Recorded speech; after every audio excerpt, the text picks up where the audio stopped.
ભાવનગર જિલ્લાના સિહોર તાલુકાના કનાડ ગામે ડુંગરમાં ગૌચરણની જગ્યામાં આગ લાગતા ફાયરનો સ્ટાફ પહોંચ્યો ઘટના સ્થળે।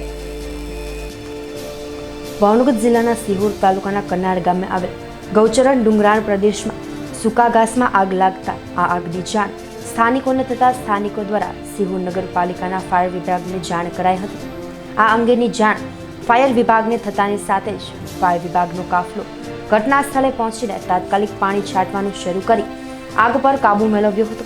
આ આગની જાણ સમયસર ફાયર સ્ટાફને થતા આગમાં કોઈ પણ જાતની જાનહાનિ કે વધુ નુકસાન પહોંચે તે પહેલા આગ પર કાબુ મેળવી લેવામાં આવ્યો હતો।